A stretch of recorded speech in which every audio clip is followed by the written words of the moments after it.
বন্ধুরা, চলে আসলাম একজন অসহায় ব্যক্তির সন্ধানে। আমরা হয়তো তাকে ইতিমধ্যে পেয়ে গেছি। আপনারা আমাদের সাথে থাকুন এবং দেখতে থাকুন। আপনি এখানে কেন? এখানে কি সাহায্য মানুষ জন্য কিছু? এক ম্যাডাম 20 টাকা দিছে। আচ্ছা আচ্ছা, কখন আসছেন এখানে?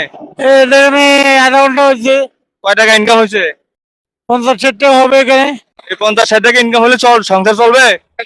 কাদের জন্য? আপনার বউ বাচ্চা ফ্যামিলি এরা কোথায়? এটা বাড়ি বাড়িতে গেলে আপনাকে বাড়িতে থাকতে জানা যায়? না, আমার ফার্ক দেয় 10-15 বছর ধরে আপনি ভিক্ষা করতেছেন, সাহায্য সহযোগ নিতেছেন। যে তো এই টাকা পয়সা কি করেন?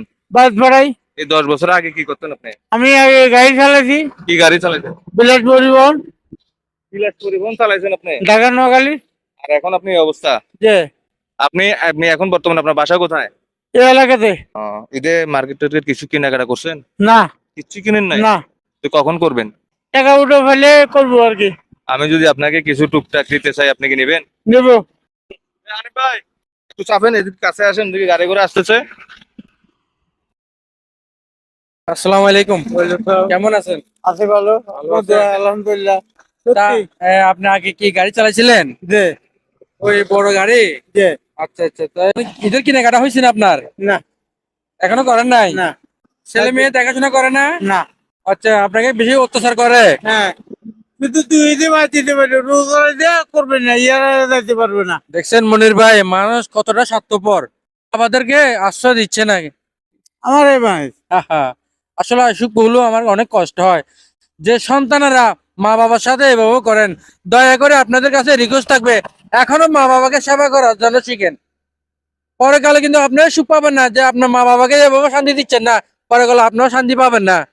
তো যাই হোক, তাহলে ঈদের কেনাকাটা করেন না এখনো? না। যাই হোক, এটা আমি মিডিয়ার সামনে বলতে আচ্ছা পারছি না। ঠিক আছে, আমার ভাই আপনার জন্য কিছু ঈদের কেনাকাটা করে নিয়ে আসছে আপনার জন্য। তা আসলে আমার কাছে অনেক ভালোই লাগছে। ভাই, তাহলে আপনি আপনার হাতে জিনিসটা দিয়ে দেন ওনাকে।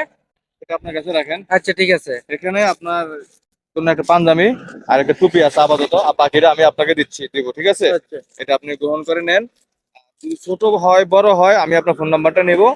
আমাকে একটু বলবেন আপনার ছোট হয় না বড় হয়, ধরো আপনার রিপোজ করে আবার একটা নতুন দেবো, নয়তো এটা চেঞ্জ করে দেবো। দোয়া করবেন আমি যাতে আপনাদের মতো এই সাধারণ মানুষের সাথে পাশে থাকতে পারি, এবং আল্লাহ সবাই সুন্দর রাখবো, ভালো রাখবো। আমি যেন আপনার মতো হাজারো মানুষের পাশে গিয়ে দাঁড়াইতে পারি। এই জন্য আমাকে একটু দোয়া করবেন। আপনারা যারা আমার ভিডিওটা দেখতেছেন, যদি আপনাদের ভালো লাগে, পছন্দ হয়, তাহলে আমার ভিডিওটা ছড়িয়ে দিবেন। এতটুকুই আপনাদের কাছে চাওয়া। আমি যেন এই ধরনের কাজগুলা করার জন্য উৎসাহিত হই। ধন্যবাদ সবাইকে।